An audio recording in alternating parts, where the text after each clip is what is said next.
Home is a place where most of us feel completely safe and comfortable. For some elders, however, home is not a safe refuge. Behind closed doors, these older people are victims in the tragic drama of elder abuse. Elder abuse is the mistreatment of an older person by someone who has a relationship with the elder. It could be a spouse, adult child, friend, neighbor, or caregiver.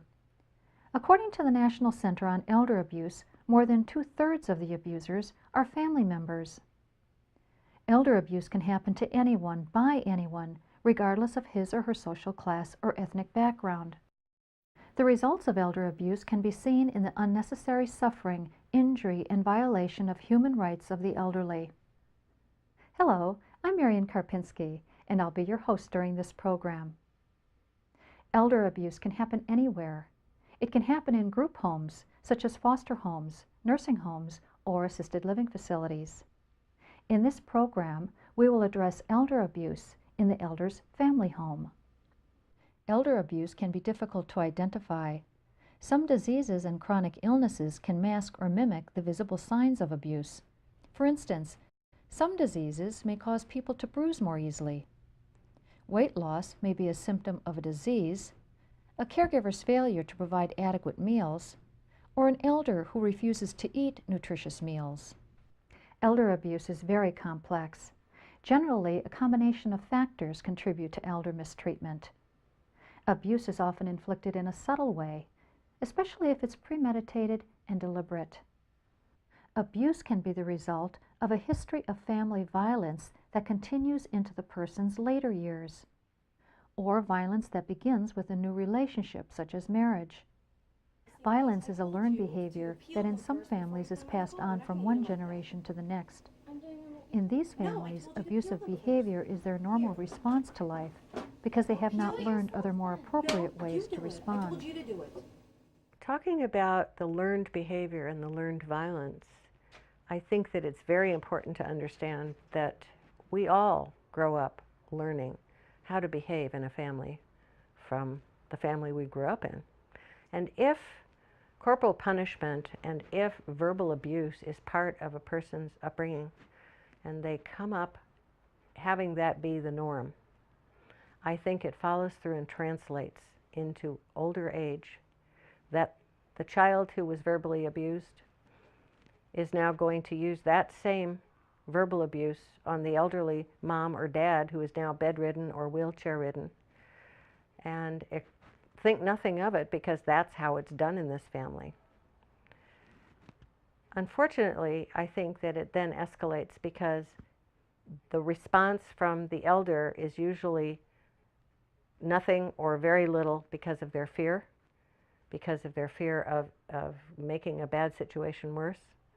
And so the frustration coupled with the learned behavior is a recipe for it getting worse. We know abuse gets worse. It does not get better. Elder abuse may happen because the abuser suffers from mental illness or from problems such as alcoholism, drug addiction, and financial difficulty that makes him or her dependent on the elder for support. If there's an abuser who tends to use drugs and alcohol, what we know is that that can give them, first of all, the permission to go through with the abuse, and secondly, it will accelerate it to possibly make it more dangerous and greater than it could have been. Another contributing factor that results in elder abuse is caregiver stress. Not all stressed caregivers are abusers. For some people, the demands of caring for a frail older person, the absence of financial resources and support, and the lack of caregiving skills may lead to abuse or neglect. Without meaning to, a caregiver who lacks proper training can cause bruises, skin tears, and broken bones in the process of moving and positioning an elder. one of the most common things that we see in elder abuse is sometimes what we misconstrue as caregiver stress, when truly what it is a continuation of family violence, domestic violence, that has probably happened in that relationship for a very long time. And now here we are as family members or healthcare providers, and we have a spouse who's coming to us and saying, you know, it's so frustrating to be the caregiver here because it's just so stressful, and I just am at my wit's end half of the time. And if we say to that person, well, I understand how it is, I really do, it's a very stressful situation, and we are somewhat giving permission for that to continue. We're justifying the abuse because of the caregiver stress. Ageism is a form of prejudice against older people based upon negative images and stereotypes. Ageism increases the risk of elder abuse. The abuser uses these prejudiced attitudes to justify mistreatment of an elder. The definition of elder abuse varies from state to state, but it is generally agreed that the forms of elder abuse include physical abuse, sexual abuse, emotional or psychological abuse, financial exploitation, neglect, self-neglect, and abandonment. It is important to know what signs and symptoms to look for in identifying each form of abuse, because the abuse is often well hidden by the victim and the abuser.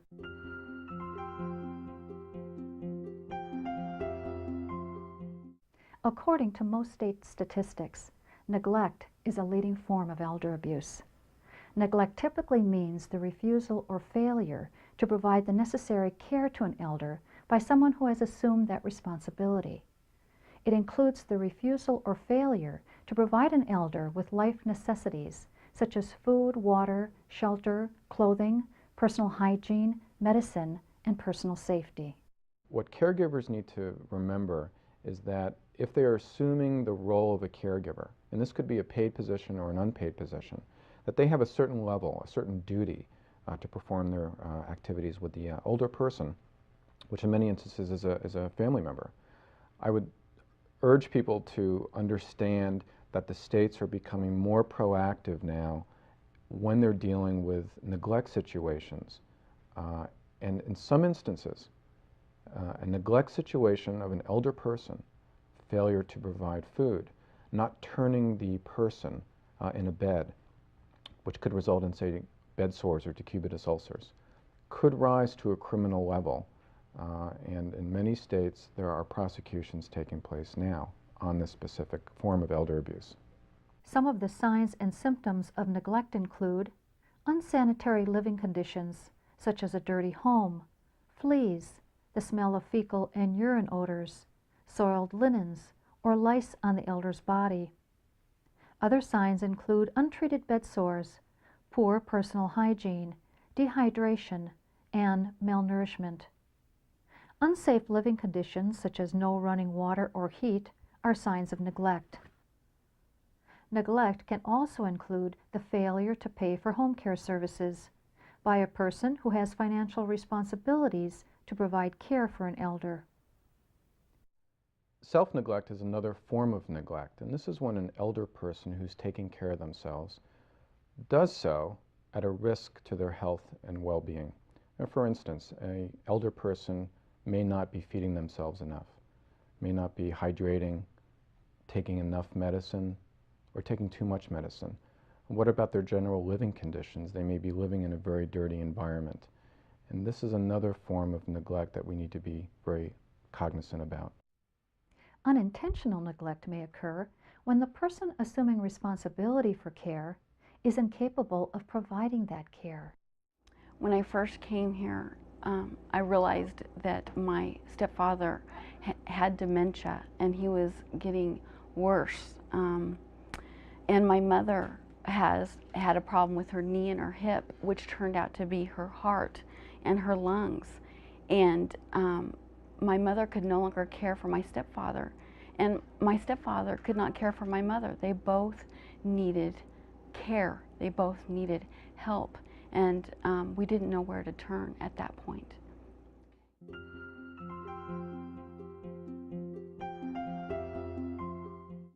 Financial exploitation is a very serious issue as it relates to elder abuse, because as people age, they need to keep their monies for taking care of themselves, providing food and shelter, and also medicine. And there are some people out there that are intentionally trying to rip off seniors, whether they're friends, caregivers, or even fraud scam artists. And some things to be mindful about when you're dealing with financial exploitations. Who's got the check writing authority? Is it the senior citizen, or is it perhaps a caregiver that has been able to get their name on the bank registry? What about other legal documents, power of attorney, the sale of property or deeds or trusts are issues to look at as well. Look for sudden changes in bank accounts or unusual banking practices, such as a withdrawal of a large sum of money. You may want to check the elder's bank signature card. This will alert you to any additional names that may have been added. There may be an unexplained disappearance of jewelry or personal property. The elder may complain of missing articles or money. Caregivers or family members may gain unauthorized access to the elder's ATM card and withdraw money from the elder's account without his or her knowledge. The elder who is bed or wheelchair bound or who has dementia is more vulnerable to this type of financial exploitation. And also seniors are vulnerable to the regular scam artist, the door-to-door salesperson, for instance, who wants to sell a new roof, or the telemarketing person that intentionally targets the senior citizen because of their trusting nature and perhaps the availability of funds which they may have.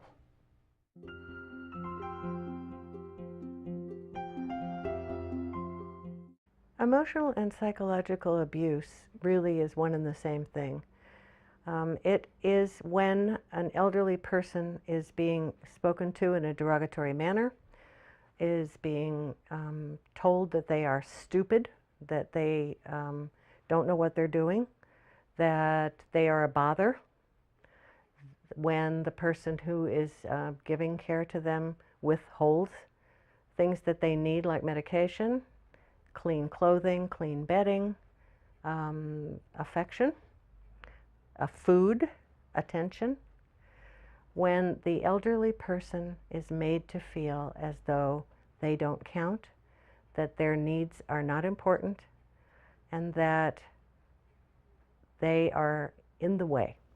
We find that often emotional and psychological abuse, verbal abuse, can be more damaging over a longer period of time than physical abuse can be. And we have found that to be so.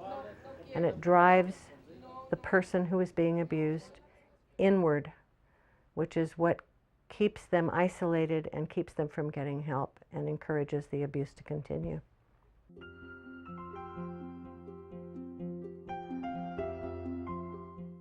Physical abuse is defined as the use of physical force that may result in bodily injury, physical pain, or impairment. Hitting with the hand or an object is only one form of physical abuse. Pulling hair, pushing, shaking, kicking, pinching, and burning include other forms of physical abuse. There was one time when I walked in the room and he had raised his hand, backhand, to my son. And my son is 4 years old.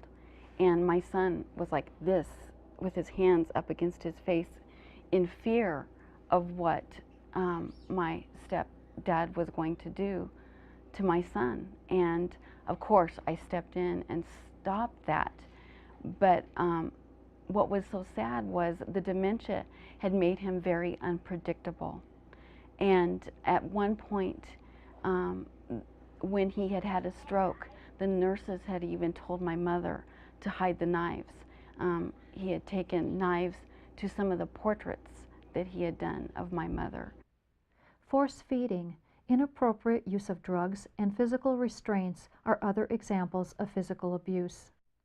The signs and symptoms of physical abuse may be bruising or finger mark bruising on the arms or legs. Black eyes, welts, and rope marks are other signs of physical abuse. Broken bones, sprains, dislocations, open wounds, cuts, or punctures may indicate physical violence against an elder. It is important to look for signs and symptoms of abuse in areas that are not as readily visible as the face and arm, such as the stomach and back. Some abusers deliberately choose those places to hide the abuse.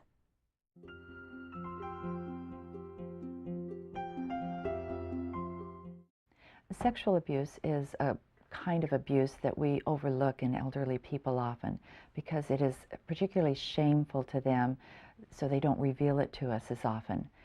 But sex abuse in elderly can include things like unwanted sexual contact, sex without being able to give consent, as in the Alzheimer's patient or disabled person, forced intercourse, any kind of sexually degrading acts that are against the person's moral belief. We see these things more commonly than we want to believe. Of all the abuse, the sexual abuse of elders is something that they are very reluctant to talk about.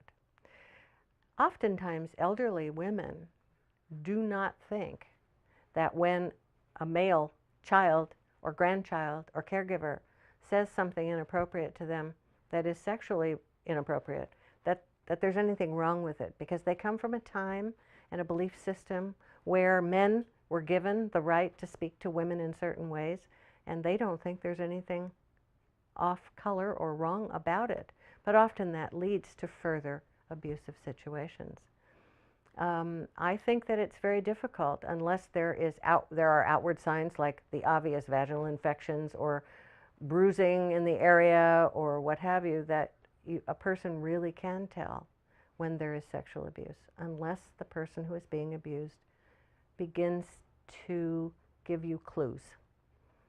Oh, well, they want to always be in the room when I'm changing my clothes, or he insists on coming in the bathroom and staying there, and I ask him to leave, but he stays, and those sorts of things. Little clues that we need to be so aware of and pick up on and begin to ask more about.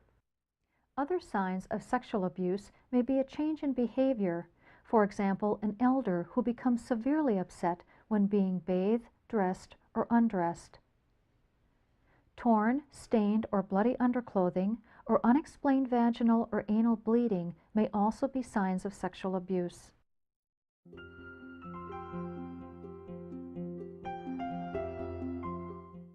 Deserting an elder person by a person who has assumed a level of care or duty of responsibility is called abandonment, and that's another form of elder abuse. A famous case that took place several years ago was when a caregiver, a family member, took their father to a neighboring state. This individual had Alzheimer's and was confined to a wheelchair. The caregiver put this father at a racetrack and abandoned the person with no intention of ever coming back. We see abandonment cases with a little bit more frequency now. Oftentimes the person is abandoned at a hospital or senior center or abandoned at a shopping mall by a caregiver with no intention whatsoever of ever coming back to get this person.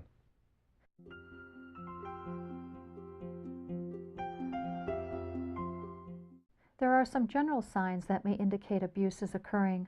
For instance, the elderly person may complain of being mistreated. Watch for any sudden change in the older person's behavior. For example, a once very talkative person may suddenly become withdrawn and depressed. The person who is being abused often is very reluctant to talk, is very shy and withdrawn. Upon inquiring if everything is okay in the household, will always say quickly, everything's fine, everything's just fine.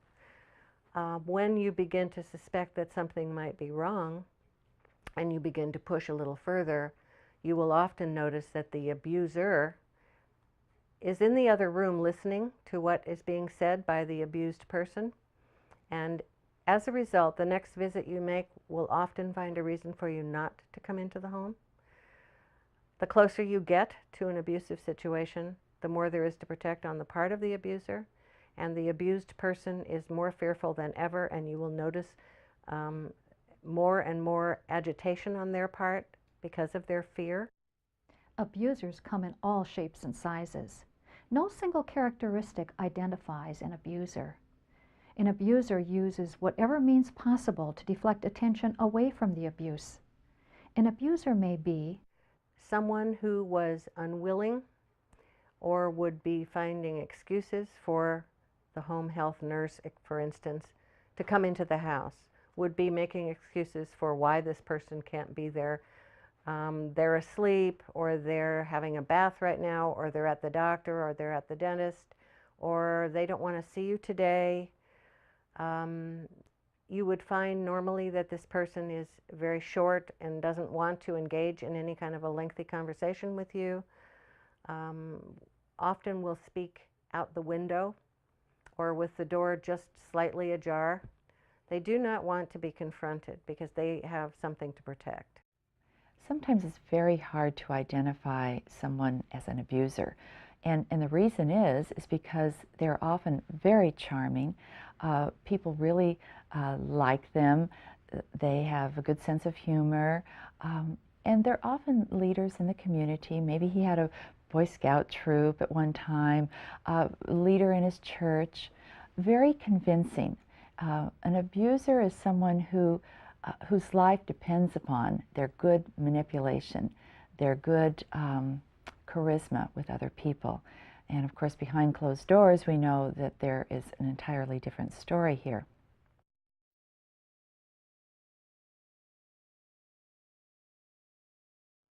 First of all, we all need to get better educated. We need to understand the dynamics. We need to understand the resources in our community. We need to know what to do and to know all the warning signs. So that would be the first thing, is to really raise our own personal awareness. I think then as healthcare providers, another very important thing for us to do is to do some very good screening. When we ask the question, we will get an answer. When we ask about past abuse and present abuse, we'll get some insight into what is going on with this person and how their health is affected. And to do proper screening, we have to be very careful about this, very sensitive to the situation. In other words, you must provide that patient a time alone. And this could be the policy of your home health care or your hospital or facility, that every patient has that private time with his or her health care provider. So you can ask those questions in a way that makes it safe for them to say, yes, I am being abused. Listen and take seriously any complaints of mistreatment from an elder. Here are some things to keep in mind if an elder confides in you about an abusive situation. Do not bombard them with questions or interrupt with comments. This may be a very difficult subject for the person to express. Do not jump to conclusions or make accusations. Always respond openly, honestly, and with sensitivity to the elder. Any complaints of abuse from an elder should be reported to the proper authorities. One of the ways we can help prevent elder abuse is to provide family caregivers with education and training in proper caregiving procedures. Families also need support and respite services. We all have a responsibility to help prevent elder abuse, and one of the most important ways to do that is to report it. Most victims do not report abuse because of their shame, denial, fear, and isolation. They may be unable to report abuse because of physical disabilities or because of dementia, such as Alzheimer's. It is very important that we make the report of suspected abuse on their behalf. If the elder is in immediate danger, call 911 to make the report. Most states will take a complaint of suspected abuse anonymously. If danger is not immediate, you can report suspected abuse to your local county adult protective services, whose professional staff will make the investigation. Adult Protective Services was there within an hour to counsel with us, to tell us what our options were. They heard that we wanted our stepfather to be cared for as well, and what was so great about it was it ended up where my stepfather got the help that he needed and deserved, and my mother is cared for and has dignity, and there's peace in our home. If you have difficulty finding your local Adult Protective Services number, you can call the National Elder Care Locator number at 1-800-677-1116 and let them know you want to report suspected abuse. They will let you know the number to call in your area. Many states have mandatory reporting laws for professionals who work with the elderly. If you are a mandatory reporter, and most health professionals are, follow your state guidelines for the proper procedure when reporting suspected elder abuse. The drama of elder abuse need not end in tragedy. When you become an elder's advocate, you break the cycle of isolation and secrecy that is at the heart of elder abuse. You may be the one person who can make a difference. Your involvement may be the key to restoring peace and safety to an elder's life. Use the resources available in your community to report suspected elder abuse.